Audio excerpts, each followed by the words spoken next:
Thank you very much, David, for this introduction, and welcome to all of you. Thank you for coming, and thank you for the invitation to participate in these interface lectures on faith and science. Let me begin with a brief confession, or perhaps profession, concerning my approach to the relation of faith and science to our assigned topic, who am I, personhood, consciousness, and transhumanist visions. Concerning then the first relation of faith to science, I confess to being not particularly interested in the debate, insofar as it remains often shaped by the long-standing conflictual model that science deals with facts, while religion, along with the arts and the humanities, peddle only subjective opinions. This conflictual model stems from the Cartesian disaster of a mind-body dualism and its epistemological effects we will explore later in this lecture. Historians of science like Peter Harrison have demonstrated this model to be a recent cultural construct. Even more importantly, I think, than this historical work is that Descartes' ontological dualism is simply incommensurable with how human perception actually works. This has been demonstrated by hermeneutic philosophy since the 1920s, and also more recently by evolutionary theory and cognitive science, as Edward Slingerland, our respondent, has documented in a splendid book, What Science Offers the Humanities, which I highly recommend to you, and we're delighted to have you tonight as a respondent. If, as Michael Polanyi has argued convincingly, natural science relies as much on tradition, the imagination, and personal commitment as do the human sciences, then the conflict model is obsolete, along with the illusory face-off between disembodied objective truth and cultural relativism. All human knowing, to put it bluntly, proceeds from faith to understanding, from faith in received frameworks of meaning to understanding reality more deeply on the basis of them. We only know things by integrating details into a plausibility structure that we hold tacitly, based on our basic, unverifiable belief in how reality works as a whole. And if we fully realize the intrinsically hermeneutic nature of all knowledge acquisition, then the conflict model of science and faith should cease to be of any interest. Secularists and religious fundamentalists could pack up and go home, leaving more room for an open-ended interdisciplinary dialogue between the natural and the human sciences. And secondly, to our topic of transhumanist visions, I must confess that I'm not particularly interested in that either.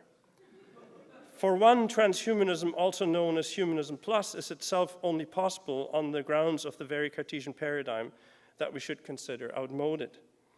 Only after we disembody the mind with Descartes and reduce it to a calculating machine for external stimuli do transhumanist ideas actually appear plausible. And furthermore, transhumanist visions of transforming ourselves into a superior species by merging human beings with technology are specious at best and destructive of our humanity at worst. For even if transhumanist dreams of digitizing human consciousness are pure fantasy, this fantasy still powerfully shapes our understanding of human identity and shapes it in a way that occludes the essential personhood that sets us apart from any other living species, and certainly from machines, even from superintelligent ones. In my view, our most imminent danger lies not in a merger of human beings with machines, nor in an explosion of artificial superintelligence that could create machine overlords. Rather, the real threat is the unchallenged dominion of a scientific computational view of human consciousness among technological innovators, and then our own willing surrender to technological dependence. Our most pressing task, then, is not to renounce science or technology, but to employ them in a way that does not ignore our human identity as persons. Now, as David mentioned in the introduction, I'm part of this research group on human flourishing and responsible use of technology. If you wanted to know more about that, please check out the web link that's up there. And so, as this is part of a new research project, much of what I say to you tonight is of exploratory character. Not quite willing to die on that hill yet. But I'm convinced that our way into a humane future requires insistence on our exceptional human identity as persons, and for two reasons. First, to acknowledge our psychosomatic unity and solidarity with all other living beings. And second, to do justice to the power of self-transcendence, of freedom from our nature and biology that marks our unique human mode of being as persons. Now, I'm well aware that this approach clashes with the current academic orthodoxy, or one of them, in the humanities called post-humanism, whose representatives are dedicated to deconstruct the very human exceptionalism my own position presupposes, and I will talk about this a little at the very end. We will come back to post-humanism and transhumanism in the conclusion to argue that not the dismissal, but only a proper understanding of our humanity as persons establishes the kind of ethics that grounds our responsibility for others and also for the environment, which is what post-humanists are concerned about. Now, I will present my reflections on personhood, consciousness, and transhumanist visions to you in 3 parts. First, and by far the longest part, is where we will rehearse the idea of the person as it developed within Western philosophy under the important influence of the Judeo-Christian tradition. This is the longest part. By the time that we're done and we move into 2 and 3, you can breathe because we're almost done. And then secondly, we will look at how the Cartesian disaster shaped our present understanding of human perception and consciousness and prepared the ground for the reductive view of human nature that underlies the transhumanist visions, which we will thirdly close to make some critical observations on transhumanism and on post-humanism.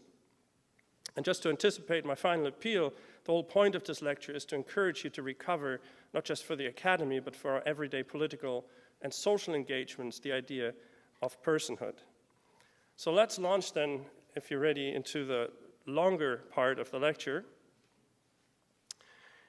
The history of personhood, the modern concept of the person, has a long history indeed that stretches from Trinitarian and Christological discussions in antiquity and medieval times to the inviolable human dignity of persons that grounds our modern idea of human rights, enshrined in seminal public documents like the UN Declaration of Human Rights, the German Constitution, for instance, and the European Bioethics Council. Personhood has come to define human nature as possessing inviolable dignity to be protected by certain fundamental human rights. And this confluence of human identity, dignity, and rights in the concept of the person demonstrates the importance of our topic for a number of pressing contemporary issues.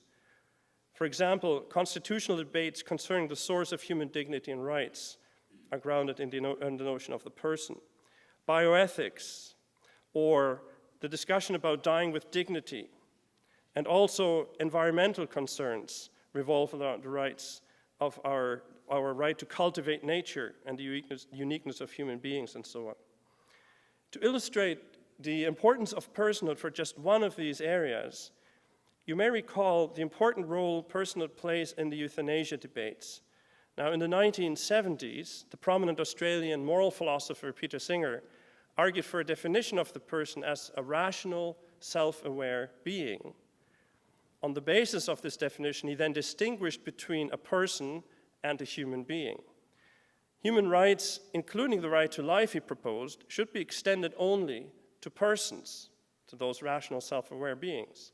Human rights, including the right to life, should go only to persons. Consistent then with this logic, he concluded that an embryo or severely handicapped child who demonstrates no reasoning capacity may be killed, while animals who show reasoning capacity count as persons and should sooner enjoy right to life and liberty than non-rational humans.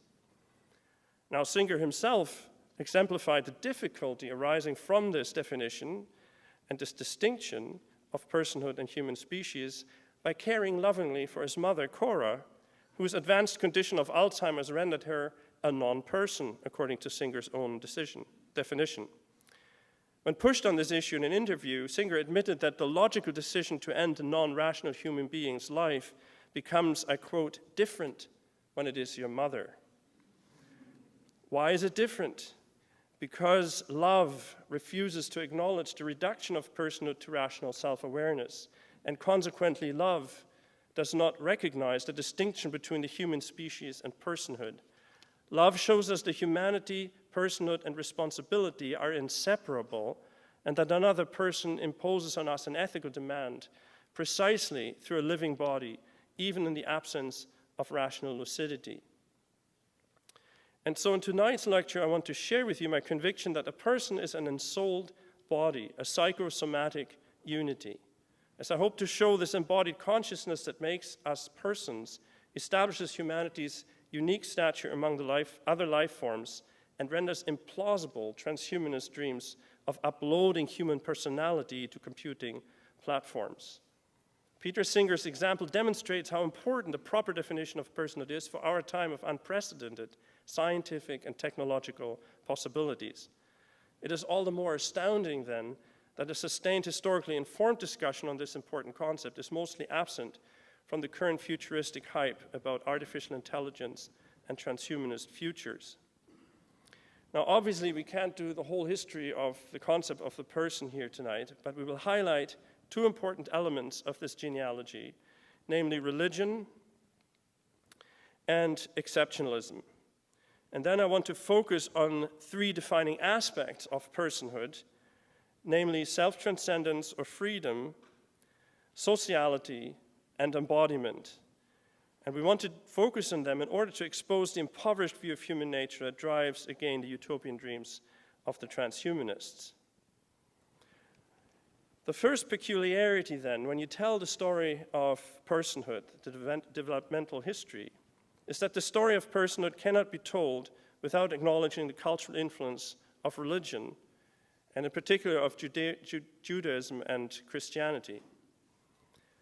There's little debate among intellectual historians that the modern concept of the person owes much to Judeo-Christian anthropology based on human beings as made in God's image.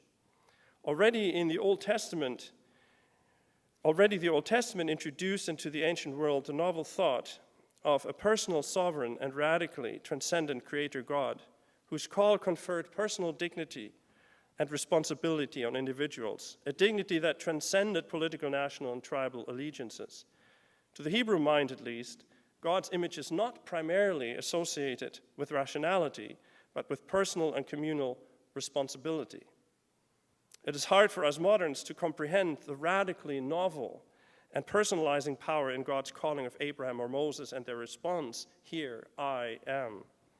One of the most important ethical philosophers of the 20th century, Emmanuel Levinas, understood this innovative power when he used this call and response, "Here I am," as a shorthand for the ethical demand he believed to define all interpersonal relations. The Christian belief in the incarnation further enhanced this concept of personal human dignity. The teaching that God actually became a human being, entering into suffering and death in order to renew creation from the inside out, as it were, first introduced the term person in our modern sense into our vocabulary.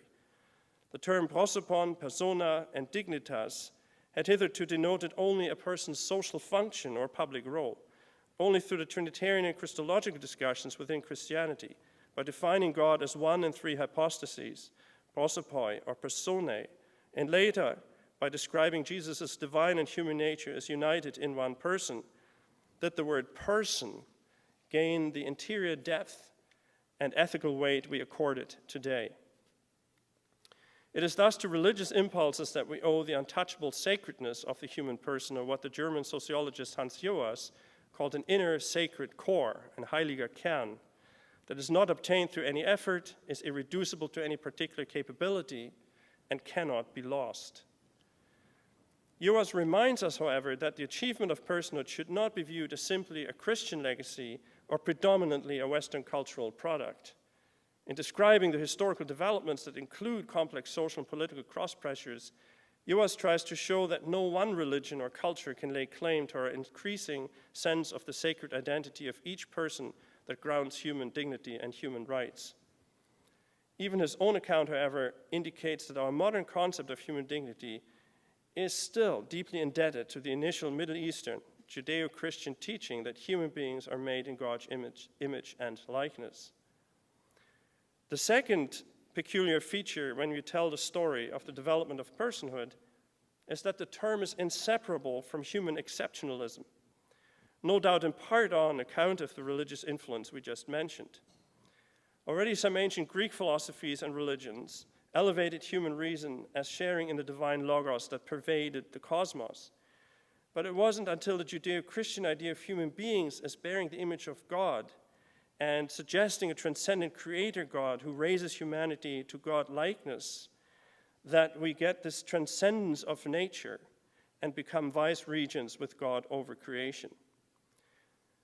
In making human beings, I quote from Psalm 8, a little lower than the angels, God, the psalm goes on to say, crowned them with glory and honor, subjecting all things under their feet. This dominion language, of course, has drawn the ire of historians like Lynn White, who detects in the Judeo-Christian creation account a dualism of man and nature that sanctions the exploitation of nature. Now, White is certainly correct in claiming that Christians have colluded in environmental exploitation, but he's wrong to blame the Bible or Christian interpretations of the Imago Dei for unambiguously supporting this view. After all, New Testament writers and many early Christians after them interpret human identity in light of the Incarnation. To argue that humanity and its vocation are revealed in the life and death and resurrection of Jesus. In Jesus, human identity and vocation are unveiled as philanthropic priesthood over creation. So that's what dominion actually means. And so Jesus defined dominion over creation as God's image by caring and suffering for the world to the point of death in order to ensure the flourishing of creation itself. My point is that contrary to what many environmental critics and post-humanists would have us believe, human exceptionalism need not be equivalent to the oppression of others and exploitation of nature. We have, however, lingered much too long already on preliminary matters, so let's go to the main three aspects of personhood I wanted to share with you.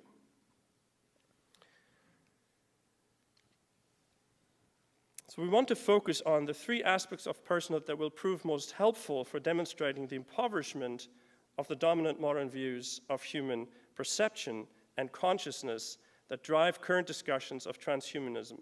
And these are self-transcendence, sociality, and embodiment. These three elements are what make us persons, and they shape our consciousness of self, others, and the world. It is important to note that these aspects of our personhood are inseparably interrelated so that they qualify each other. We begin then with self-transcendence. As indicated earlier, the biblical account of creation first introduced a view of human beings that broke away from the monistic worldviews of ancient pagan philosophies. Early Christian theologians, for example, believed that while human beings, like all other sentient organisms, were animated biologically by a soul, by a psyche or anima, God also vivified them in a particular way with his own spirit, and the pneuma, allowing them to transcend their biological instincts and drives. It has become commonplace to associate this freedom from nature, as did Peter Singer, with self-awareness of a rational mind. Everything depends, however, on how we interpret the term rational, lest we fall into the same reductive view of consciousness that Singer advocates. There's much more to personal self-transcendence than mere self-awareness or rational thought. Animals are certainly sentient, self-aware, and able to reason out puzzles or problems in order to obtain goals. And yet the freedom of animals, I would argue, their freedom from organic processes, is nothing like the human freedom from nature. Human persons have a unique capacity for objectifying the world they participate in. Human consciousness is able to reflect on the difference of things for me and things in themselves. Unlike animals who are their nature, Homo sapiens are persons because they have their nature. That is, they're not bound by their nature, but they relate to it. Personal transcendence grants us the ability to adopt a view from nowhere, as it were, to observe ourselves, to distance ourselves from drives and instincts, even while participating in our animal nature. Martin Heidegger spoke in this context about the ecstasis of human existence, the rising above one's environment, whereby human beings have a world rather than merely be part of it. The German father of philosophical anthropology, Max Scheler, coined the memorable term world openness for this characteristically human self-transcendence. In his famous lecture, published posthumously, Humanity's Place in the Cosmos, Scheler argued that evolution accorded human beings an exceptional position, eine Sonderstellung, in the cosmos by developing this world openness, Weltoffen. As the main distinctive of human identity, And Scheler observes that similar to humans, animals possess traits such as intelligence, non-instinctual deliberation and choice, tool-making, even gifting, helpfulness, reconciliation, and other effective traits. He was looking mostly, I think, at the higher primates. What truly sets humans apart, however, he said, is personhood, a unique type of consciousness characterized what you call by mind or spirit. And here run into the traditional problem of translating the German Geist, which at the West Coast we should probably stay away from spirit and translate it mind. But it could be spirit, mind. For Scheler, mind is nothing mystical, but denotes primarily a uniquely human epistemic function. This function is to make possible objective knowledge of the world as world. According to Scheler, spirit or mind, Geist, connotes an existential freedom from organic instinctual life that allows us to abstract things from their immediate concern for us and objectify them as objects of intrinsic interest. In their dependence on the natural environment, humans therefore also possess the freedom to construct an objective map of the world that liberates the mind from the trial and error of immediate sense experience and allows orientation towards reality as a whole. Only human beings contemplate being as such and reflect abstractly on contingency by asking the question, why is there something rather than nothing? For Scheler and other personalist philosophers, this distinctive of world openness has a number of important corollaries, which we can only touch here quickly for the sake of time. But briefly, world openness structures human consciousness in a unique way that makes us linguistic beings, historical beings, and truth beings. So a quick word on each of these. So first, it makes us linguistic beings. Because of our world openness, human language is not merely instrumental, a toolkit of words that assigns labels to objects so that we can get what we want. Human language is not a representational system for information conveyance, but constitutes and mediates to us our relation to the world. Words are not arbitrary, but arise from our experience of the world and shape our personal transcendent way of being in the world. Language is not only the medium by which we inhabit the world, like fish live in water, but language is also the means by which we imagine the world differently. Especially poetical, mythological, and metaphorical language expresses the uniquely human way of being at home in a meaningful world and of reimagining the possibilities of our existence, to think the world differently. We dwell on this world primarily, as the German poet Hölderlin put it, poetically rather than prosaically. Moreover, as the scientist and philosopher of knowledge Michael Polanyi has argued, only human beings possess the ability to provide abstract linguistic maps of their being in the world and pass these on, and with them their entire culture, through verbal and written communication. This ability to pass on symbolic maps of reality to future generations and to immerse ourselves in the minds of the past in order to shape our present is what we generally call tradition. Critically appropriating tradition to form our own views is the very basis of human education. Second, and very briefly, the self-transcendence we called with Scheler world openness grants also human consciousness a sense of time that makes us historical beings. Neither animals, and certainly not machines, have a sense of history. They don't objectify themselves and the world in past, present, and future states. Persons are historical beings not because we can reel off historical facts. Rather, our very consciousness of being in the world is historically constituted, as my going through the history of personhood demonstrates. As the German philosopher Hans-Georg Gadamer observed, we exist as those who mediate in our very lives, past and present horizons, by living within the stream of received tradition that we bring to bear in our present situation in light of future actions. In fact, we're able to contemplate and worry about a number of possible futures. Our temporality and ability to reflect on our existence makes us visionaries, worrywarts, and religious all at once. Only we fret about the possibility of non-existence existentially and contemplate death, take out life insurance, or envision continuations of ourselves in some form of immortality, even uploading our minds. Finally, on account of personal transcendence, we are truth beings. As persons, we can think a world and ourselves as being in it. We're able to create a distance between ourselves as subjects and all contents of our own consciousness. This global objectifying sense of things within the totality of our existence, on which we can yet again reflect, is what philosophers mean when they say that humans, unlike animals, are truth-oriented beings. As such, we can set what we consider to be true in light of the totality of meaning assignations that constitute our world. We can take all that and set it above immediate satisfactions of our physical needs. For human persons, well-being is not primarily homeostatic. That is, we don't reduce well-being to the optimal functioning of our metabolism. I mean, we can, but it makes us human that we don't. Rather, we find happiness in abstract belief, or we can, and direct our actions by what we deem true without immediate reference to ourselves. We can delight in truth and forgo pleasure for the sake of truth. Now, I have tried to tell my teenage kids that denying pleasure for the sake of truth is what makes us human. So far, the response is not great. Now, this truth orientation is what makes human nature malleable. Personal self-transcendence involves not just the freedom from nature, but also the freedom for self-development. As Shaler put it, becoming human is rising to this world openness by the power of our Geist, of our mind, of our spirit. And Abraham Heschel, the Jewish philosopher, notes in this context that human beings are, he says, never finished, never immutable, always seeking a model to emulate and to follow.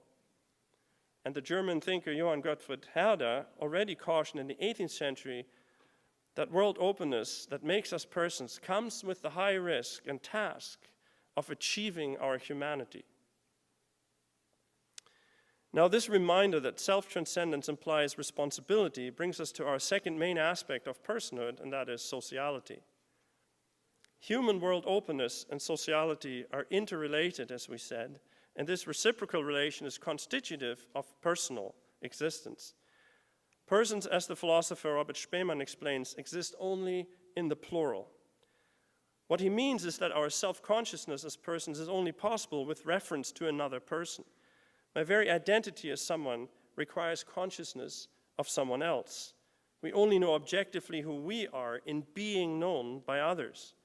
The other person establishes myself as another and also provides an objective limit to my own reflective egocentrism.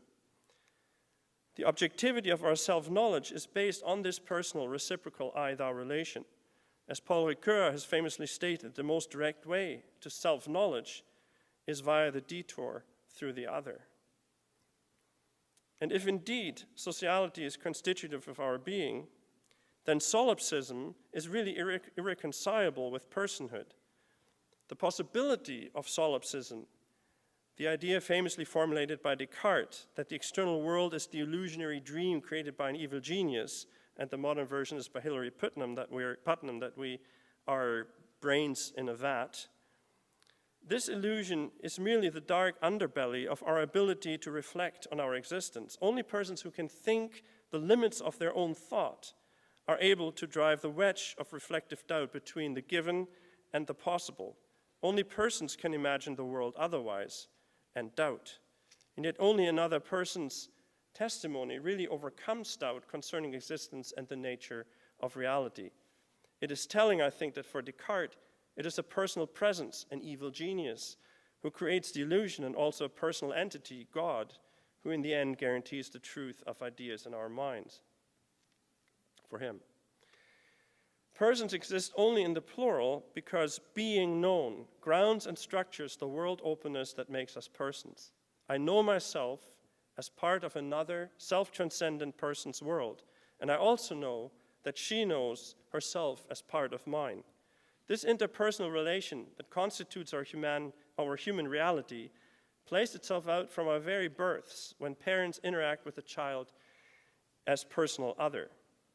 Indeed, for personalist philosophers like John McMurray, the mother-child relation exemplifies the personal mutuality that is the basic form of human existence.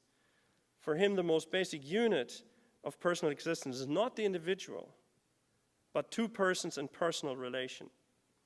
The personal, he says, is constituted by personal relatedness. The unity of the person is not the I, but the I and you, the you and I. And this means that we are persons not by individual right, but in virtue of our relation to one another. And the sociality that defines then our personal transcendence requires a particular epistemic mode of interaction. Knowing another person requires not simply awareness or, like the way you encounter an object, but as Hegel famously noted, it requires recognition, Anerkennung.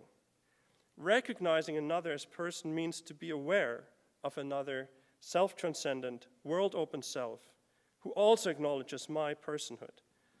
And the highest form of recognizing and affirming another person in his or her embodied uniqueness is love. Love is willing to recognize and uphold the person even when her capabilities fail. And so Singer is right to care for his mother because she's being known by him as the same person. Understanding personhood as being known by another marks the distinct difference the idea of the person has acquired, particularly through the Judeo-Christian tradition since antiquity. The person is no longer merely a social role, nor even a psychological profile, but it is that someone whose identity over time and throughout changing roles is recognized by someone else. In his moving prison poem, Who Am I?, the Lutheran theologian, Nazi resistor Dietrich Bonhoeffer exemplifies this understanding of personhood. Incarcerated and incriminated, torn from his upper bourgeois privileges and supportive family, Bonhoeffer becomes uncertain whether his identity lay in the proud, authoritative bearing natural to him that impressed even his prison guards, or in the coward he tried to hide. His response to this dilemma illustrates the social self that we've been talking about. He found solace in being known by another, by God. They haunt me, these questions of mine, the famous end lines go from his poem. But you know me, O God, I am thine. Here's a profound religious expression of personal identity. Now, Bonhoeffer's Cri de Coeur reveals to us the intrinsic connection of personal transcendence with sociality and also with ethics. Because our identity depends on being known, our lives are intrinsically lives in response to others. As persons, we are by nature responsable. We're responsible and therefore accountable to others. In fact, I shall venture to claim that the intrinsic relation of personhood, sociality, and ethics links morality to the human exceptionalism that I mentioned at the beginning. We should expect ethical sensibility only from human persons, not from animals, and certainly not from machines. We don't hold a bear accountable when it kills a hiker who comes between him and his food. We can program ethical rules into machines, but their rule-keeping is at best a computational legalism that is far removed from the personal accountability that characterizes truly human ethics. To sum up our main point, personal self-transcendence then is social and therefore ethical. A person exists as response and in accountability to other persons. It is a long-standing theological tradition that for persons, freedom from nature entails freedom for self-transformation in responsibility to others. As the 4th century Greek theologian Gregory of Nyssa explains, this is the basis of virtue. Nyssa writes, "Thus there is in us the principle of all excellence, all virtue and wisdom, and every higher thing that we conceive. But preeminent among all this is the act that we are free from necessity, and not in bondage to any natural power, but have decision in our own power as we please. For virtue is a voluntary thing, subject to no dominion. That which is the result of compulsion and force cannot be virtue." And so when the German philosopher Immanuel Kant, over 1,000 years later, describes the transcendence and sacredness of human personhood as the grounds for ethics, he draws from the deep well of theological anthropology. For Kant, the foundation of our ability to recognize moral duties is personhood, he says, that is the freedom and independence from all natural mechanisms.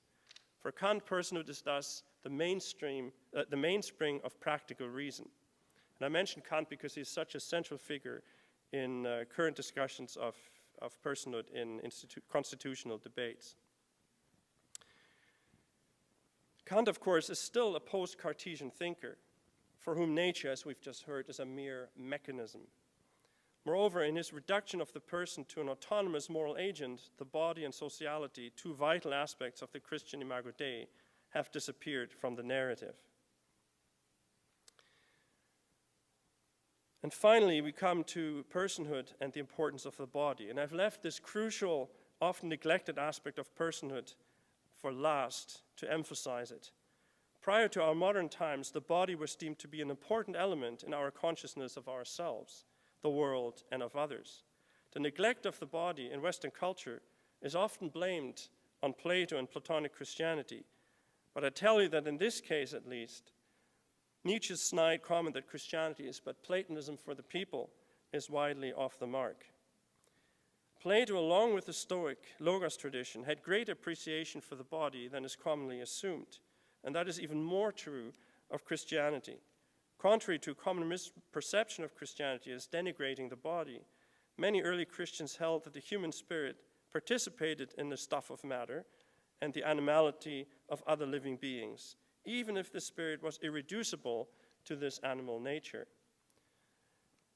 We can again cite Gregory of Nyssa here, who writes that in creating human beings, God blended the divine with the earthly, that by means of both he may be naturally and properly disposed to each enjoyment, enjoying God by means of his more divine nature and the good things of earth by the sense that is akin to them.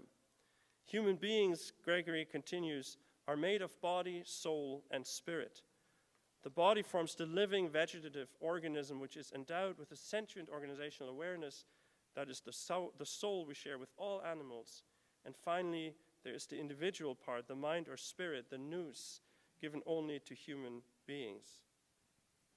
For Gregory, body and intellect form an organic unity. He argues that nature has fitted the human body for exercise of this reason, designing us, as it were, granting us hands, thus freeing the mouth and tongue from the task of foraging or grazing to allow for the development of a voice box and speech in the service of reason. Gregory also demonstrates that our contemporary question whether mind is reducible to brain or separate from it has an ancient lineage. He rejects the idea that the mind is reducible to the brain, concluding that the mind is not restricted to any part of the body, but is equally in touch with the whole.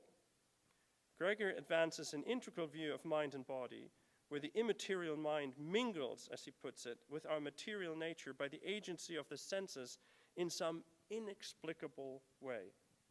In such a way, it mingles with our body that, he says, while our physical nature prospers according to its own order, the mind is also always operative. We should not be surprised at the valuation of the body among early Christian writers. After all, they were inspired by God's becoming human and rising bodily from the dead, granting, albeit in transformed fashion, the body an integral importance in the new creation. For many patristic theologians, the body was so clearly part of the personality of the soul that it left an imprint on the soul by which transformed body and soul would later find each other in the resurrection. In Gregory's words, and I quote, "The rope of our body will be braided by the soul. Each element in order will be woven again to its former accustomed place and will wrap around that which is familiar to it."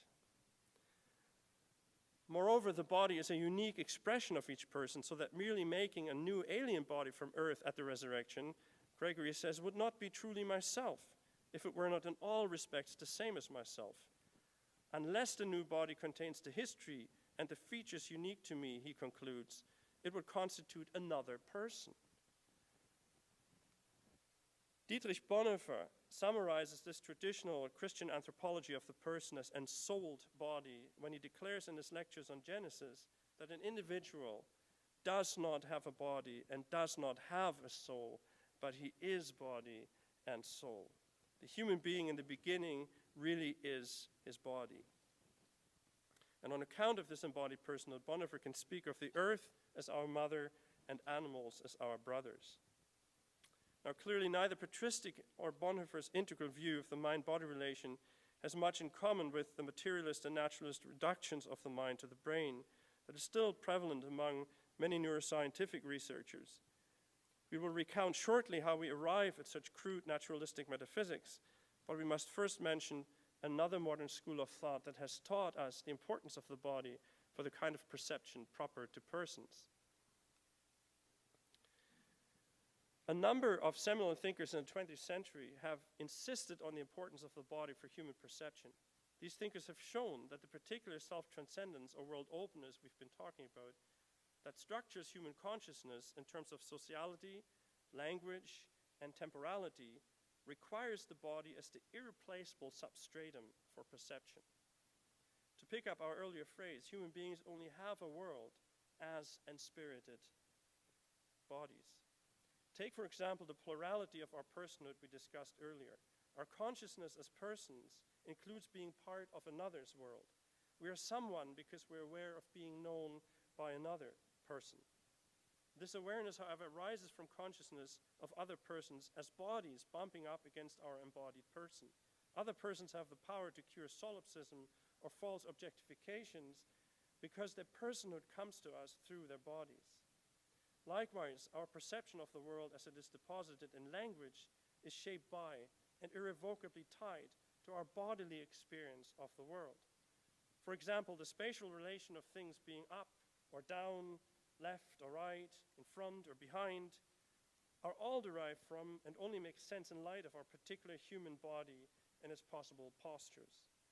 Likewise, expressions like acid that eats through metal like butter, the sands of time, or in the heat of the moment, they rely on social contexts and experiences in human bodies. These examples indicate that language is not primarily instrumental or arbitrary assignation of signs to things, but rather rises from our embodied being in the world and is intrinsically connected to our sensory motor system and our uniquely human way of being in the world. Now, three thinkers in particular have drawn our attention to this fact. That's Martin Heidegger, Michael Polanyi, and Merleau-Ponty. Again, just a brief word on each of these.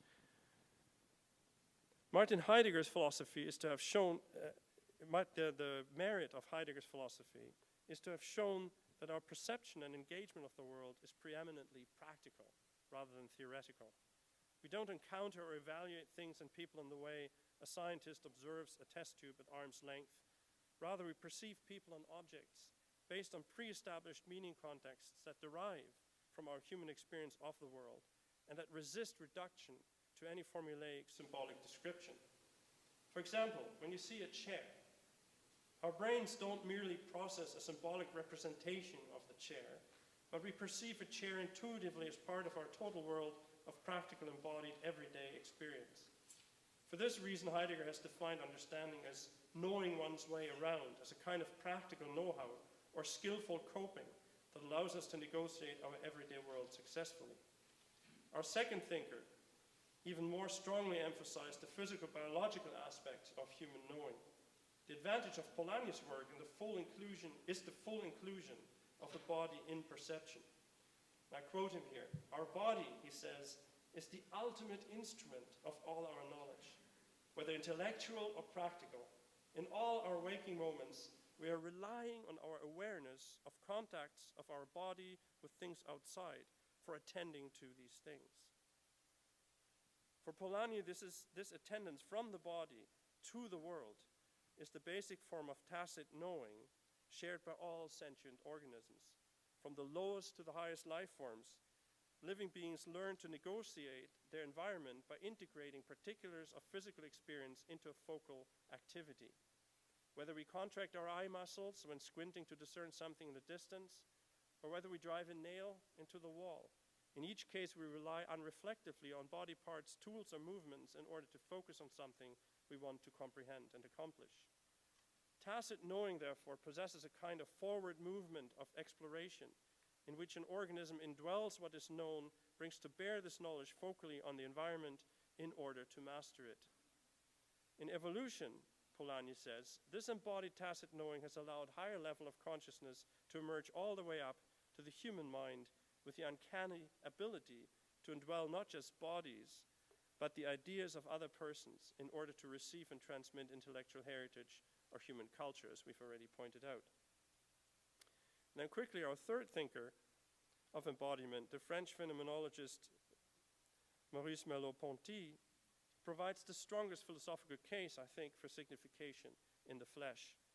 He insists, I quote, that the things of the world are not simply neutral objects which stand before us for our contemplation.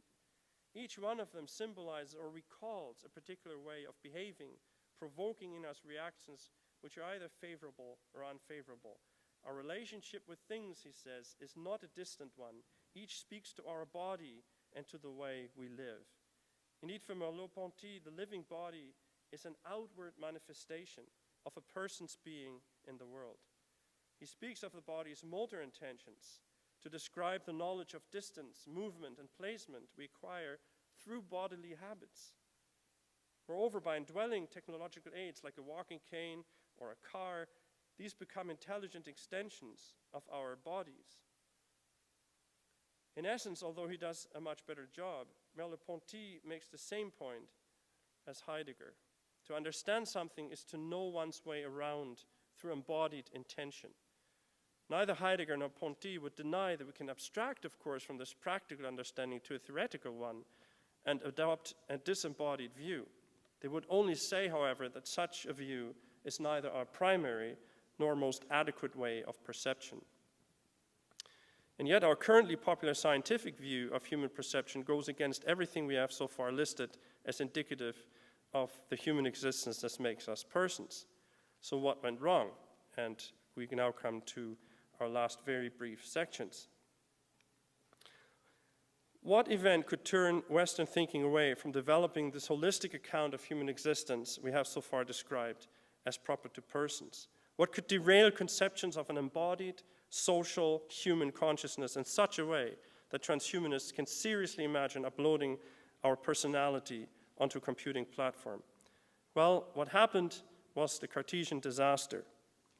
I'm referring to the thought experiment conducted by the French mathematician and philosopher René Descartes, whose search for certain knowledge through radical doubt led him to separate the mind from the body and conclude that only the activity of thought itself remained indubitable. I think, therefore I am. The union of the mental and material that had persisted for millennia was shattered by Descartes' division of reality into two substances, the res extensa of quantifiable matter and the res cogitans of mind or spirit that could not be measured or calculated. Certainly one reason for the success of this crippling move was the accompanying rhetoric of truth-seeking, when Descartes wrote that certain truth will be given to those, I quote, who have the ability and the desire to withdraw from the senses, to withdraw their mind from the senses, and at the same time from all prejudices. He set in motion the dismissal of tradition that the other thinkers we had looked at reaffirmed as indispensable for personal knowledge. And this, I might add, is the beginning of the end of the humanities and the rise of scientism in Western culture. Now, the historic and far-reaching impact of Descartes' thought experiment, was ensured by offering a new idea of nature as material mechanism cleansed of anything not verifiable by the scientific method and codifiable in mathematical terms. This delimited area of human reality became the domain of science and of technology. The astronomer Galileo sealed the fate of modernity's dualistic worldview when he declared that the book of nature is written in the language of mathematics. Descartes and Galileo. Now, the Protestants among you, tired of hearing the Reformation blamed for the arrival of modernity's evils, may be pleased that for once we can blame the fundamental dualism that has shaped modernity's view of the human person on two Catholics rather than on Luther. Yet we cannot exculpate Protestantism as such, since the Anglican empiricist John Locke contributed decisively to the disembodiment of human consciousness. You just have to take that on faith. It may not be much comfort to know then that modernity's ontological dualism was an ecumenical effort. We all share, however, in the detrimental effects of this development. Descartes retains a strong sense of human self-transcendence, to be sure, but it's stripped of the personalizing dimensions we have described thus far, and so our humanity becomes severely diminished. Let's look briefly at the impact Cartesian dualism had on sociality and embodied perception. Sociality, self-consciousness, has become individualistic, a monadic ghost in the machine of the body. We have said earlier that a person is our human way of having a nature. With Descartes, consciousness is split from our human biological nature in order to ensure the certainty of knowledge. And then this desire for self-mastery is accompanied by the complementary hope to master the physical laws of nature. Embodiment. The person is no longer an embodied spirit, the mind is housed in an inert body, a thing among things, a non-living mechanism of no intrinsic value, a machine. Descartes' disembodiment of the mind and mechanization of the body fundamentally breaks with the human understanding as embodied cognition or skillful coping that we had said characterizes the human person. Descartes prepares the ground then for empiricists and rationalist philosophers to develop a very misleading representational picture of the world. And by representational world picture, I mean the view that our human identity is essentially an interior, isolated mind or consciousness that has to make sense of a world out there and has either by convention or invention arbitrarily assigned names and labels that represent external objects to the mind's internal eye. This representational view of human knowledge indicates a theoretical stance toward the world instead of the engaged knowing based on already existing meaning relations that we had talked about. It also puts in train this insane verification business that is still around, right? You need to check, how do we know inside whether what we can see from the outside, whether those actually correspond? Well, you have to verify that. If that sounds a little bit like analytic philosophy, that's exactly where that originates. In short, the mind registers information from an assembly of objects out there, a world machine that, just like our body machine, can be broken down into information, into context-free, atomized bits and propositions that are transmitted as verifiable symbolic representations to the mind. And when we add Galileo's mathematization of nature into this representational worldview, we complete the ideal of the modern truth-seeking mind, a calculating, verifying machine that seeks truth by breaking reality down into its most primitive components and devises algorithms to present formalized representations of reality to the information processing mind. This focus on the mind inaugurated the shift in Western anthropology from corporal personhood to brainhood that besets us to this day. For even in the 20th century, when the free-floating Cartesian consciousness was rejected, the mind and perception were reconnected only to a small part of the body, to the brain. With this reductive view of human consciousness, we're now in position to understand the rise of transhumanism, and a few remarks in our last section.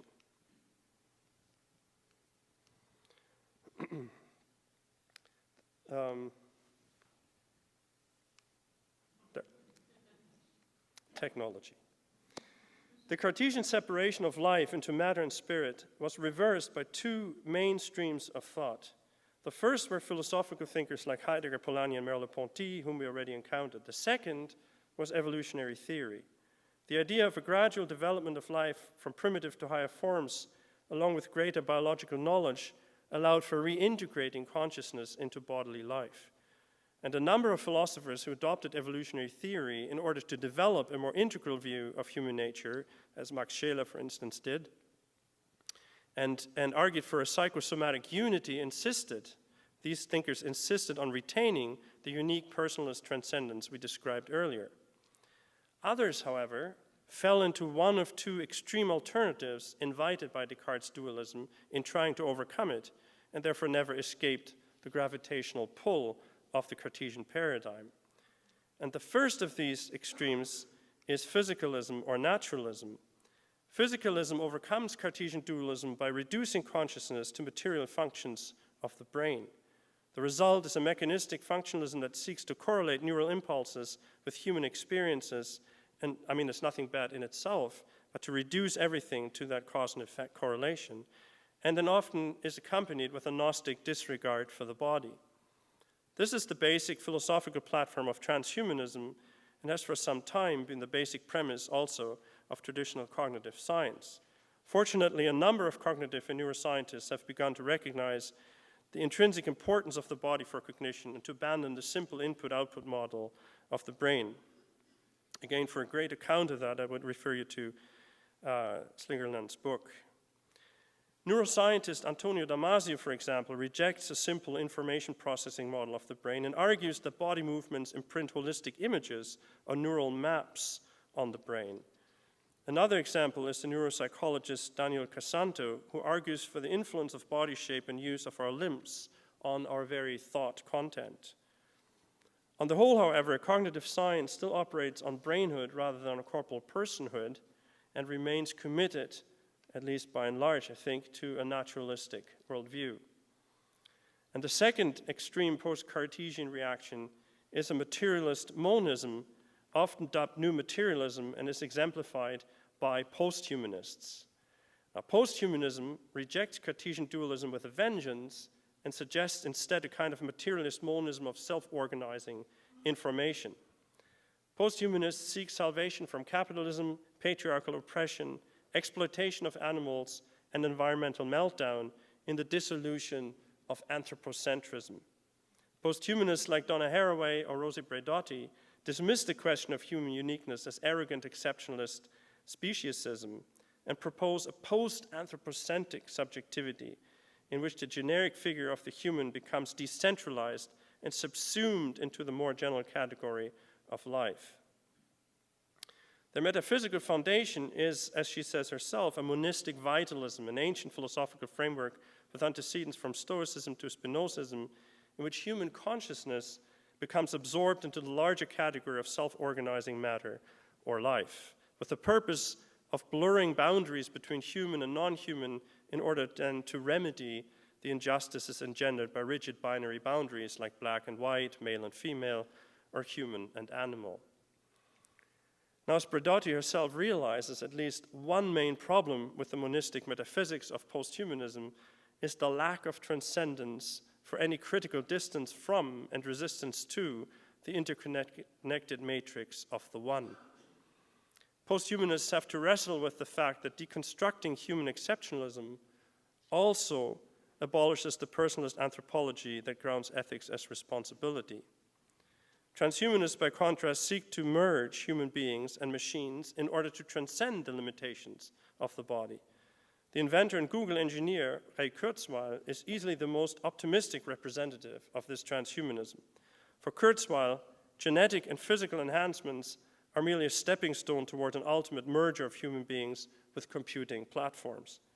He believes that by taking human evolution into our own hands, we will ultimately reverse engineer and digitize our brains, merging our human consciousness with a software platform of lightning-fast artificial intelligence, which we can then download onto synthetic bodies to achieve immortality. The Oxford philosopher Nick Bostrom is the other sort of star in the transhumanist firmament. He is a more apocalyptic transhumanist who, unlike Kurzweil, is worried that machine superintelligence could assert itself against the very humans who want to harness it and come to dominate them. He fears that, to quote him, the train of human-level machine intelligence might not pause or even decelerate at Humanville Station. It might swoosh right by. Now, as I'd indicated at the beginning of this lecture, I do not think we should lose much sleep over the futuristic visions of transhumanism. What we should worry about are two problems that arise from the near total ignorance among transhumanists of what constitutes a human person. And the first of these problems is that transhumanists disregard the enfleshment of human consciousness in a living body. Kurzweil, for example, tends to reduce the mind to the brain and the brain to an information processor, hampered by its biological substrate we will soon replace, along with our bodies, with non-biological systems. He compares our human identity to the profile stored on a smartphone. Personal identity, he says, is preserved through the continuity of the pattern of information that makes us us. Persons have become information patterns. It never dawns on Kurzweil that he has no trouble turning people into machines because he already considers them to be machines. Kurzweil's transhumanist dream is only possible on his stunted vision of the human person based on a modern version of the Cartesian computational disembodied and individualistic view of consciousness. Personhood, as we've described it above, has disappeared.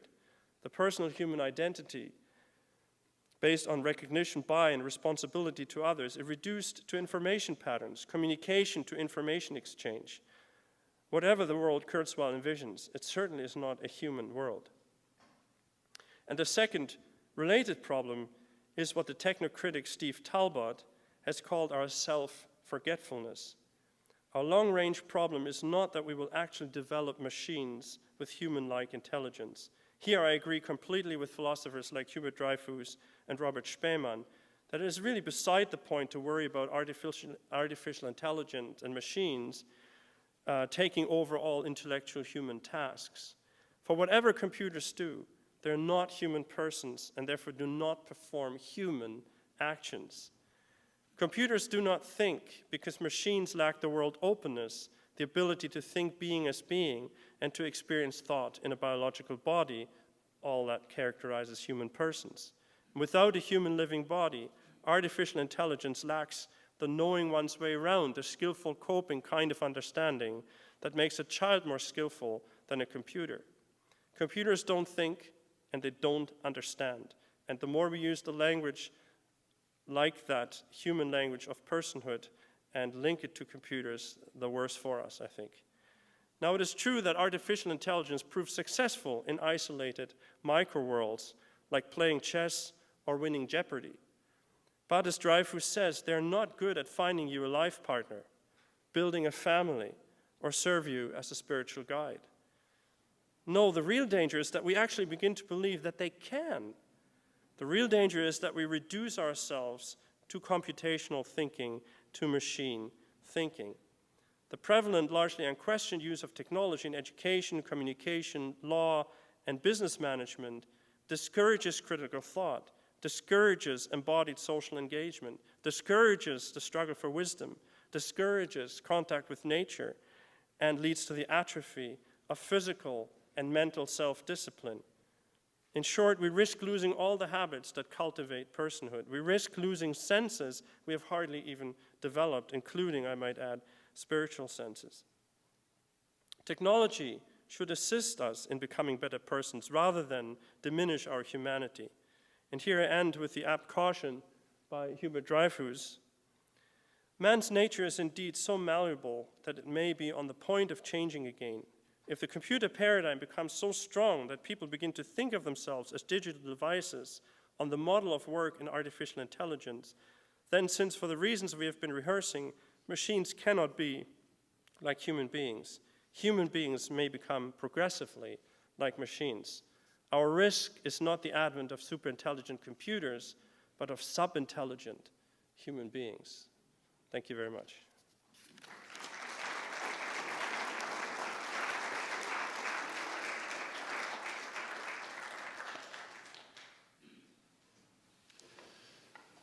Thank you, Jens, for that very fine lecture.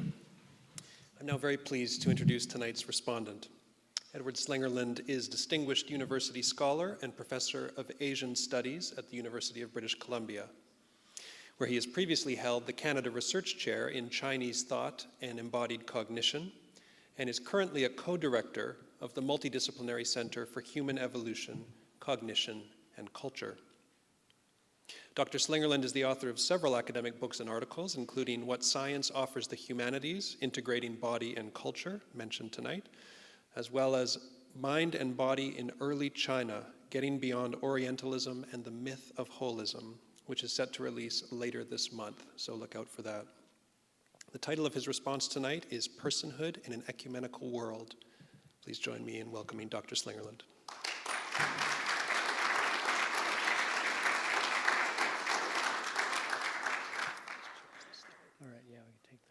This is, I think, the first time I've given a talk without a PowerPoint in about a decade. I feel very naked and embodied. It's nice just to have a piece of paper and a pen and some water.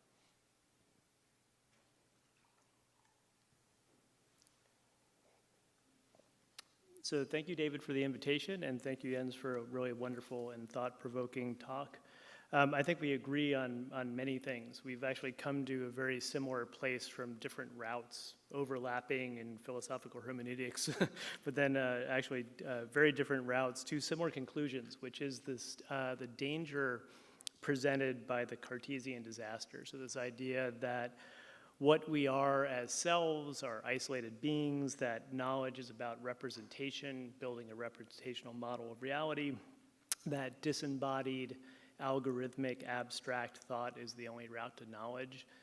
There's this tradition, I've called this, in my own work, the disembodied myth, that has really led us down some bad paths. And it has not just philosophical, but very important pragmatic consequences. And I also agree that the antidote is to recover some sense of an embodied self. So a self that thinks in metaphors and rich images, embodied images, that thinks with the body. So our body's not just this thing that carries our mind around, but it's actually the way we contact the world and think our way through the world.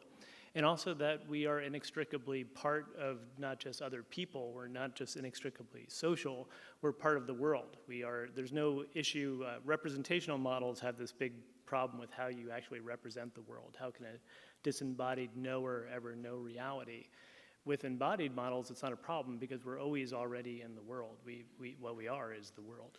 So I think this is the way to go if we want to get out of the dangers of kind of hyper disembodiedness. So I agree with all of this, and I've been really spent the last couple decades of my career arguing for the importance of embodied approaches to comparative thought, ethics, religion, as a corrective to the excesses of modern Western Cartesianism. So the one in my critical part is, this is my duty as a respondent to have some criticisms, is going to focus on this worry I have about the manner in which the conception of personhood that was presented in this talk has been linked to a really specifically Judeo-Christian worldview and metaphysic. At one point, Dr. Zimmermann contrasts the rich embodied concept of the self that one finds in early Christianity with earlier monist and pagan philosophical concepts of the self. And as I myself am a monist pagan philosopher, so I'd like to defend both of these things, monism, and I'm a physicalist too, but I think there's a kind of holistic, I don't think physicalism necessarily means, for instance, this kind of crude brain-only reductionism, so I'm going to defend that a little bit, and also talk about how non-Judeo-Christian conceptual resources can also help us to find our way back to a richer embodied and social picture of the self. And this in turn should make us more optimistic about humanity's ability to resist the impoverishing effects of this Cartesian disaster. So first, I'll start off with defending the pagans who I work on. So I'm a scholar of early Chinese thought. At one point, Dr. Zimmermann notes the first peculiarity in the developmental history of personhood is that the story of personhood cannot be told without acknowledging the cultural influence of religion, in particular of Judaism and Christianity. And I do agree that the particulars of the modern Western conception of the self can be traced back, and he does an excellent job in the paper of doing some of this work. And of course, I was raised in grad school on Charles Taylor, so the story about the sources of the self and various conceptions of personhood. So we have several different subspecies running around in the modern West of concepts of personhood, depending on whether you're tracing it back through Romanticism or back through Kant.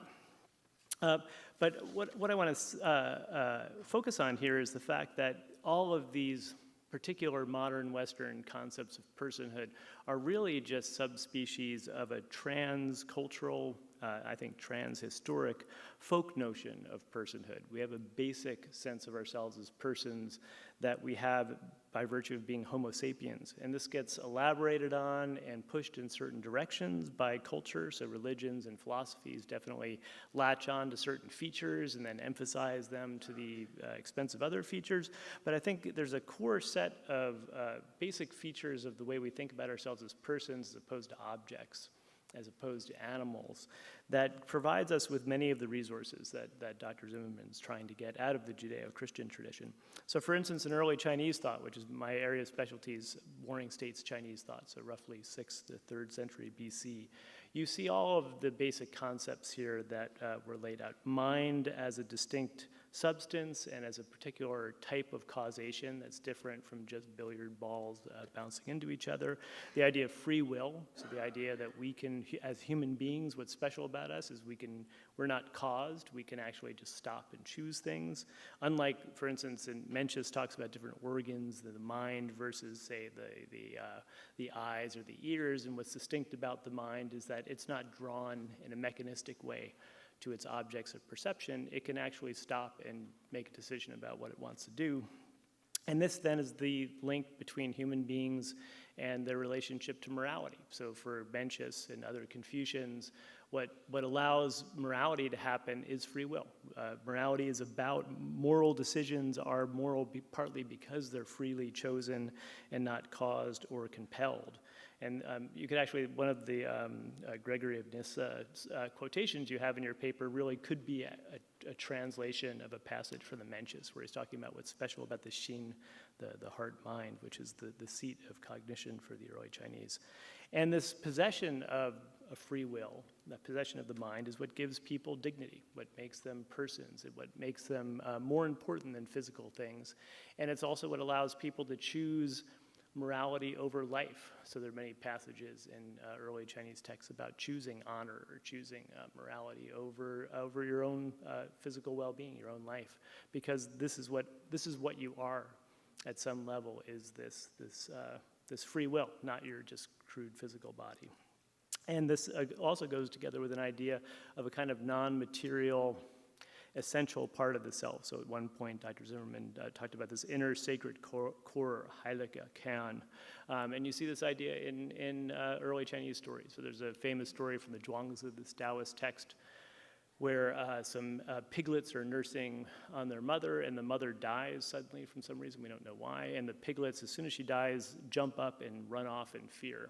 And Zhuangzi says, why did they do that? That she's still there, her body's still there, but the thing that moved her body, the thing that is really her, is gone now, and that's what frightened them and caused them to run away. So the idea that there's something about you that's not coterminous with your body is a very strong concept in these early Chinese texts.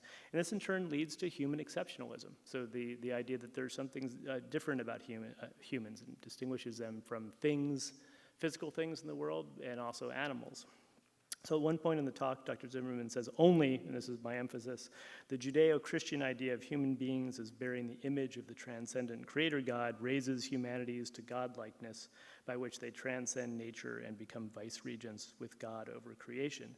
But I don't think it's only in this Christian conception. So for instance, going back to Mencius, this early Confucian thinker, this possession of free will and a mind and the ability to choose is what makes humans different. Throughout early Chinese texts, talking about beasts as opposed to humans is an implicit criticism. If you're not pursuing morality and you're just worrying about feeding yourself or how to make a living, you're living like a beast, not like a true human being. And even the Taoists, so certain Taoist thinkers will say humans aren't special. They'll try to fight against this human exceptionalism, say humans are just like other objects in the universe. And people will sometimes point to that and say, oh, look, the Chinese think that the humans are just like other things in the universe. But what they're missing is that this is an argument. It's actually a very controversial argument. It's Taoists trying to get you to think this, and they wouldn't have to say this if it were the case that the early Chinese believed that humans weren't different from objects or animals in the world. So it's very important to realize that contrary to many popular Orientalist myths, the early Chinese were not monist in any thoroughgoing sense. And this is the topic of my book that should be out actually within a couple weeks, hopefully, Mind and Body in Early China. And you'll have all the evidence. I don't have time for evidence, so all the evidence is there. I just read the book. And this is my area of specialty, but I suspect that, and from the little bit I know about ancient Greek thought, you'd also find these concepts in ancient Greece. And in fact, based on my knowledge of cognitive science and the way the human mind works, I suspect you would find these concepts among any member of the species Homo sapiens. They seem to be a feature that human beings share in general. So one strand of my research I've been working on in the cognitive sciences has been the evidence for a universal kind of folk dualism, so folk mind-body dualism.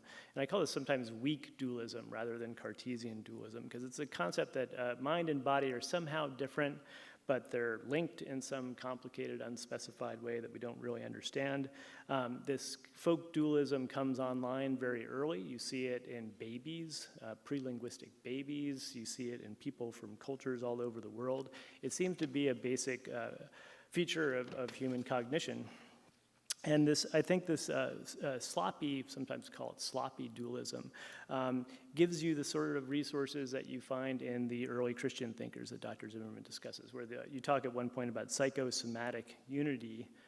And that's an interesting phrase because it's still not unity, right? Because you're talking about two things. Psychosomatic, the body and the mind are still separate. So, and this is really how the folk dualism works. It's the idea that mind and body are somehow really different, and we think that, but then we know that they're united in some basic way. They interact in ways that are hard to predict and complicated. So the argument in cognitive science, the reason the argument goes that this folk dualism is universal, is it arises out of a basic, really important human capacity called theory of mind. So theory of mind, work on theory of mind started with the study of autism. So the question of what's the specific deficit in autism that makes it difficult for people who are severely autistic to interact with other people and feel comfortable in social situations. And it seems to be this ability or this tendency to project intentionality onto the world. So human beings, and again, from a very early age, will see agents as fundamentally different from objects. And you can trigger this really easily. You get an object, you get a geometric shape to start moving around. This is where if I had a PowerPoint, I'd be able to show you videos. But you get triangles moving around in a certain way on a screen, and suddenly people see a whole story playing itself out. When objectively there's nothing going on but geometric shapes moving around on a screen. So we have that when we see a certain type of motion, we suddenly, some part of our brain goes mind. There's a mind going on there. And once that happens, all these other things happen too. Wow, it's an agent, maybe it has intentions, maybe it has desires.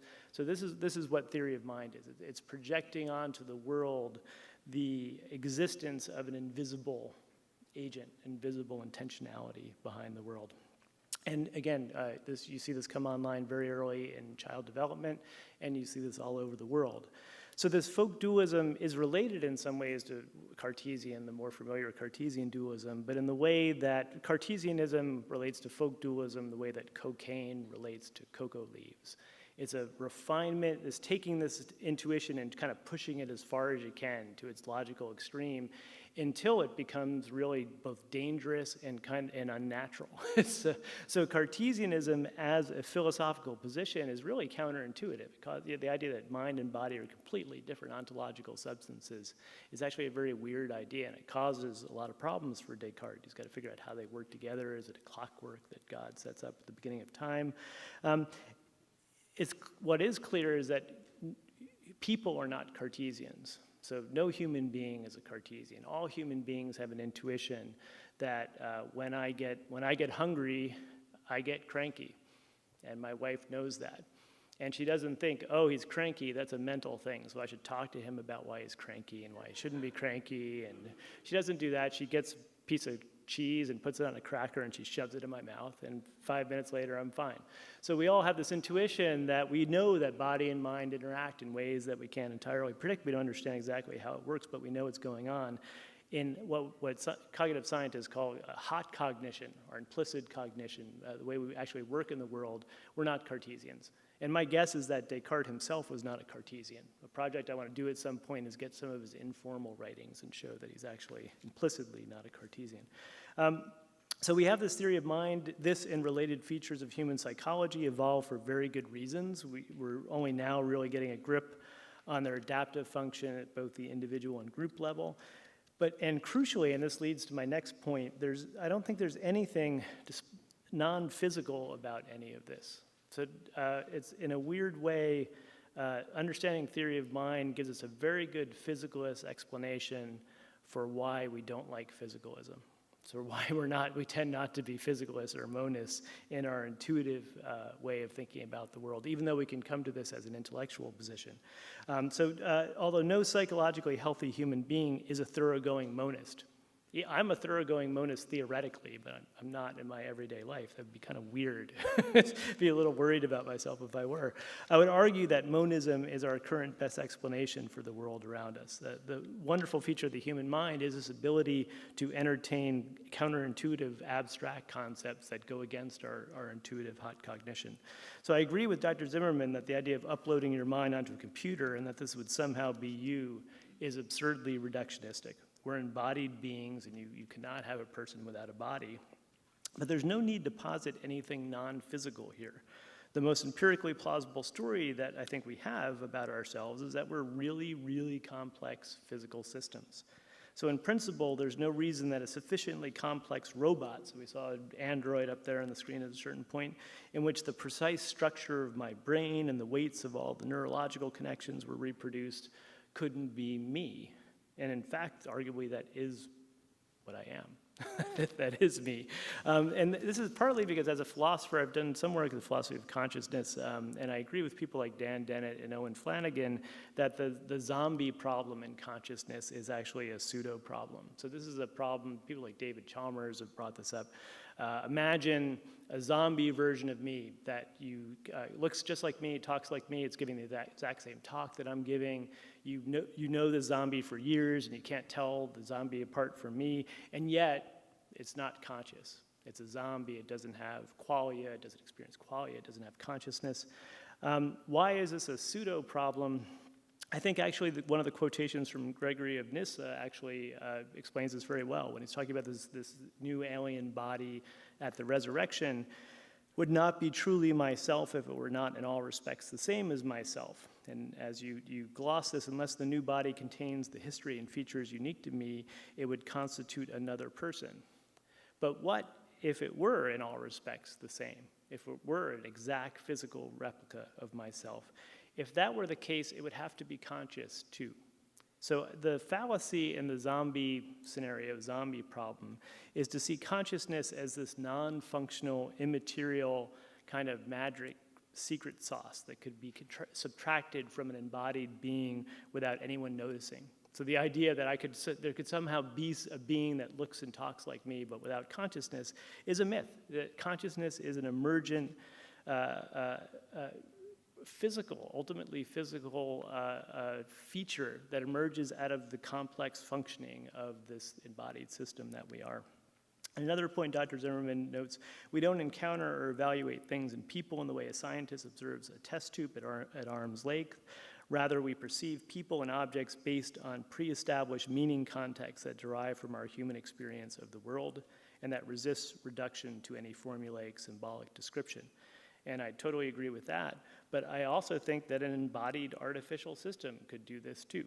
So for instance, deep learning, early AI, first generation AI, tried to do this kind of, let's represent the world symbolically and then do algorithms, and that's how we're gonna make things work. And it can do some things. It can play chess, it can do some simple things, but they very quickly discovered when they wanted to get AI to do something useful, like drive a car and not hit people in Arizona. That's a not very good way to do it. AI, it's just too slow, it's too cumbersome, and it's not the way that real organisms do it. The way real organisms do it is they build up representations over time by taking in lots of data and extracting patterns. And so deep learning, newer models of AI, are basically giving up the whole representational thing. They're not trying to represent the world symbolically anymore. They're trying to get systems that can do things in the world and that learn about the world the same way that we do by being given thousands and thousands of examples and building up a representation over time. And this is essentially how we learn, how babies and children learn. So I think the real barrier, I would suggest the real barrier to these transhumanist fantasies about immortality is not anything about the non-physical nature of personhood. It's about the irreducible complexity of the embodied person. So the human brain is the most complex object in the universe. Modeling its connections to the rest of the body, to the world, to other brain-bearing people in the world is in principle possible, but practically not. And I don't think there's anything, the impossibility of doing this, I don't think is metaphysically portentous. I don't think we should read too much into it. I don't think it's different in kind from the fact that it's impossible for us to predict whether or not at this exact time, 10 years from now, it will be raining in Vancouver or not. That's not a non-physical thing. It's just so complex that it's absurd to think that we could predict even a few days out exactly, let alone 10 years from now. So personhood in an ecumenical world, what do I mean by this? Dr. Zimmermann says at one point, a person is an ensouled body, and this is what makes humans unique and the transhuman dream implausible. My position is that we can't help but feel this. So any psychologically healthy human being feels that they have a soul, that other human beings have souls. They feel that they have a mind that's somehow different from the physical part of themselves. But this doesn't necessarily make it true. And this is important because I think not taking either theology or folk psychology literally has practical implications for the degree to which scientifically derived knowledge about the self could impact our notions of personhood. So I think that one worry I have about relying on particular metaphysical or faith commitments and things like an immortal soul is that it becomes a barrier to ecumenical discussions of human dignity or human rights. So in this regard, if we're too much Judeo-Christian exceptionalists, this becomes kind of counterproductive. So it makes it harder for us to see humanity and people from other times and from other cultural traditions. It also plays into the hands, if we want to talk about just really kind of scary political implications, it plays into the hands of totalitarian governments around the world. So governments like the one in mainland China or Saudi Arabia who argue, well, Western concept of human rights and dignity and freedom and all this stuff, these are just Christian ideas. They don't apply to our people. We have different concepts. I think that if we recover the fact that these basic views about human personhood arise out of the nature of the way we're put together as social, very social and very smart primates, we have some way of talking about things like human rights and dignity in a cross-cultural context. So in conclusion, I share many of Dr. Zimmermann's worries. I love your passage at the end about the dangers of technology and the way technology is being used in these ways that really stunt us, both morally and emotionally and in terms of our social skills. And I would add that this Cartesian myth has corrosive effects that go far beyond just the way technology is being used. In education, it's responsible for the focus on abstract knowledge over embodied creativity that I think is sometimes very dangerous. In economics, it's given rise to this idea of homo economicus, that we're all these rational agents trying to maximize our own self-interest. In politics, it's given rise to these kind of Ayn Randian myths of the solo creator of value, where you just wrest value out of the world by ourselves and then we own it and it's ours. I mean, it's absurd. We're social animals. Everything we create is a social product in some sense. In ethics and laws and politics, it leads to a focus on moral laws or calculus rather than virtues or rather than habits, as Dr. Zimmermann puts it. And also this focus on explicit contracts or explicit agreements in a way that really draws attention away from or is really and usually typically completely blind to the deep foundation of embodied trust and dependencies that tie us to one another. So the philosopher Annette Beyer has done a lot of work on this, that there's this huge, deep foundation of trust, and you can't understand explicit contracts or agreements except against that background. It also led first-generation cognitive science down some really dead-end paths. So the neuroscientists that Dr. Zimmermann's criticizing are reducing everything to the brain and have this very reductionistic view of the brain. This is first-generation cognitive science. And the nice thing about science is it recovers from bad dead ends because it's responsive to data. And more recent cognitive science, I think, is starting to recover from this Cartesian hangover and realize that cognition's embodied, and it's not just about this brain in a vat. So the antidote is, I agree, recovering a richer vision of personhood that's embodied and that's social, but also one I think that is grounded in our best current scientific and humanistic understanding of the human mind, and that's not necessarily scientistic. So I don't think a focus on science has to be this kind of objectivism or this kind of really crude physicalist in this negative sense of science. I think you could have embodied and pragmatic models of scientific knowledge and inquiry. This is actually one of the chapters in the Science Humanities book that will give you a story about why scientific knowledge matters without having to buy all the baggage from the positivists of the 1930s. So, and also I would, in conclusion, say that seeing that there are humanity-wide resources inclining us toward an embodied conception of the self should also make us more optimistic that our aspirations, our sense of ethics, and our sense of ourselves can recover from this Cartesian disaster. Thank you.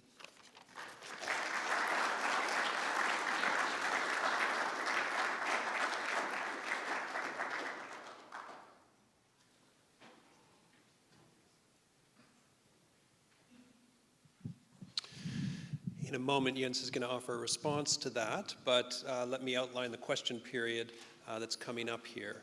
So, and a reminder that we're planning to wrap up at around 9:15, so we've got 5-7 minutes. Hear from Jens, perhaps 1 or 2 questions. Maybe we'll go a little longer than that. So if you'd like to ask a question, you can go to one of the mics at the back of the room. If you're joining us by live stream, you're welcome to write in a question, and we may be able to fit it in. Again, time is fairly short. But I would remind you to keep it concise and keep it a question.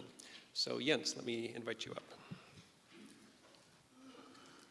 Okay, I'll be very brief. Thank you very much for the response. Very rich, a lot there that I could possibly all respond to. And I want to keep it short because of the questions. But Chinese pagans versus Greek pagans, the first one, I'm glad to be broken out of a sort of Western narrative on that account. Of course, within the Greek realm that I was sort of referring to, there are distinctions between, like, you know, Stoics would say act according to nature, and Platonists would not say the same thing. And yet, I would still argue that even with those two constellations, the way that you get the kind of relational, both transcendent and embodied personhood as one person speaking to another person in the kind of social relational way, I would insist on within that Western narrative. I still don't see from all that I have looked at how you would get that out of any other trajectory but the initial Christian impulse and the secularization all the way into the UN Charter, let's say. Then on monism, I love whatever you said until you hit monism. So that monism is currently the best explanation of where we are, to put it that broadly. I mean, that demands a lot of unpacking. Just as a philosopher, just the idea of monism as such, how you would not have some kind of transcendence and how dependent that is emerging from that monism. So I think in the end that sometimes folk psychology and folk intuitions may not be all that bad. There may be something to the fact that we, have this propensity to see transcendence out there. But again, you'd have to qualify a lot about monism as the best explanation.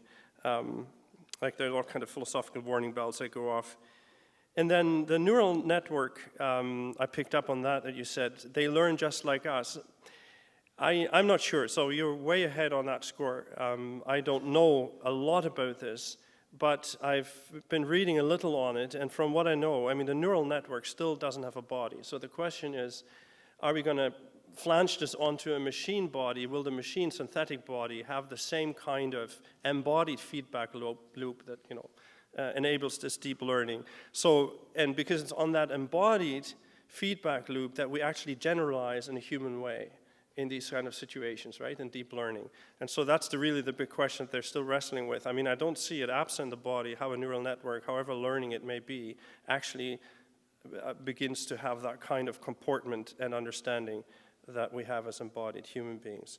But I'm just delighted that you came to respond, and I just hope that Regent College can do more of this to indeed break open and make this truly sort of a university kind of experience rather than have sort of silos where we do our sort of theological Western narratives here and something else goes on over there. So I'm delighted for you to come in and break that up a bit. Good.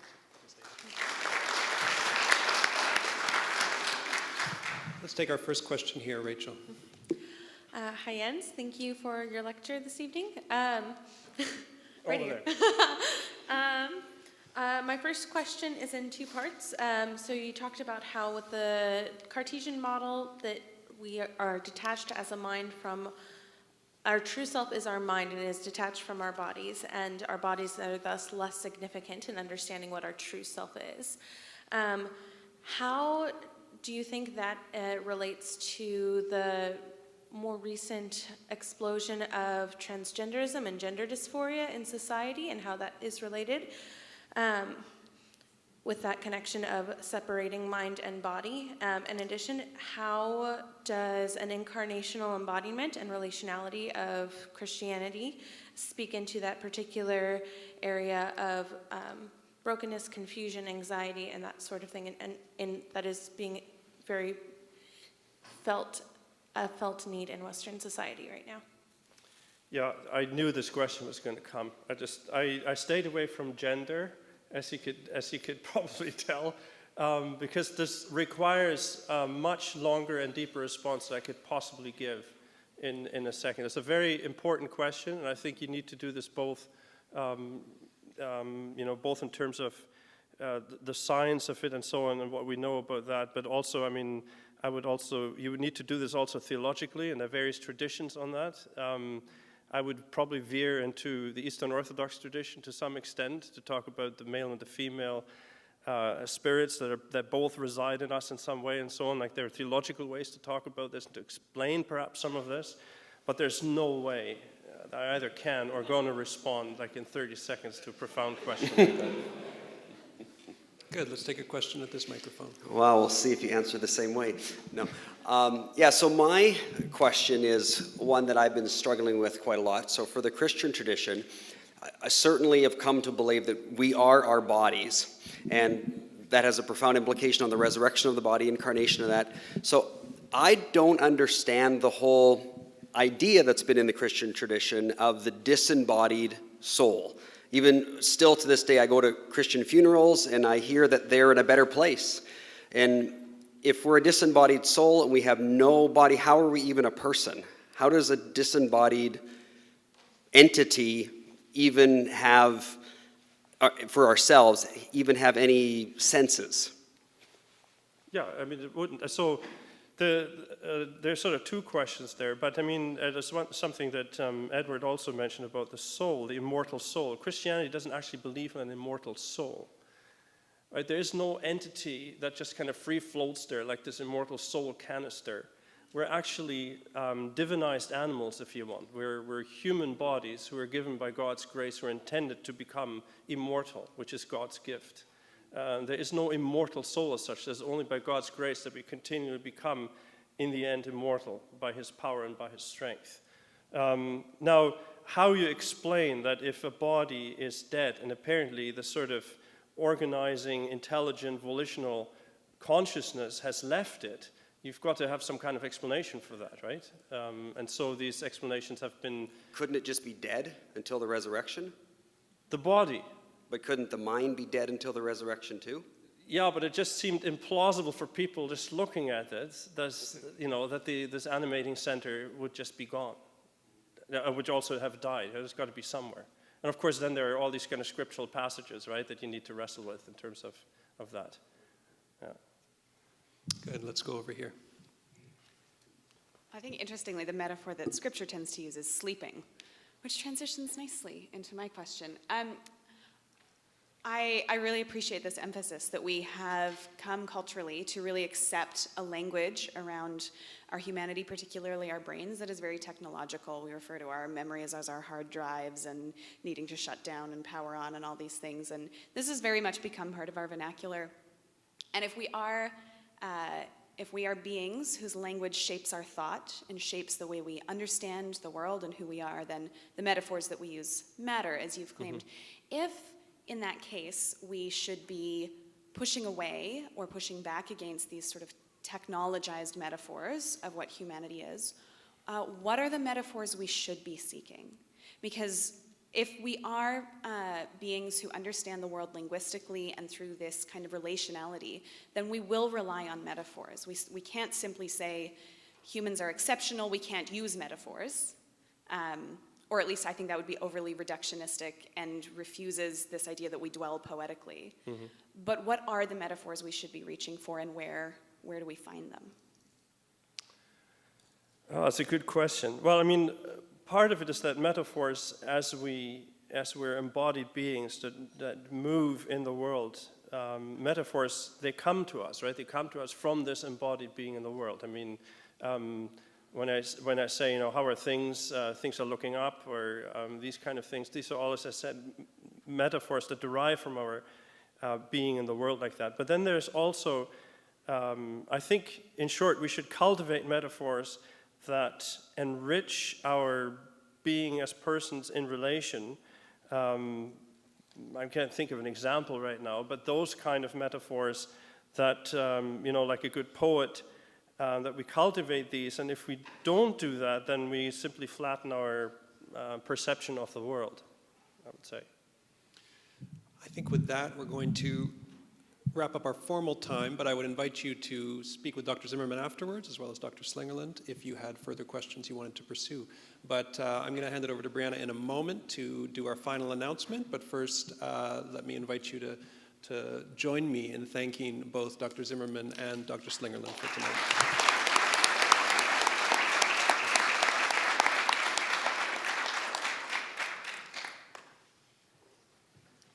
Well, friends, thank you for the incredible questions as well, and for participating in this conversation. If you're wondering when's your next chance to come and ask more questions and think about these wonderful interface of theology and science, then we invite you to our next lecture, which is featuring our very own postdoctoral fellow in theology and science, Dr. David Robinson. He will be our final speaker of the lecture series, and his lecture is entitled Beyond Design, Evolutionary Biology and a Theology of Preservation.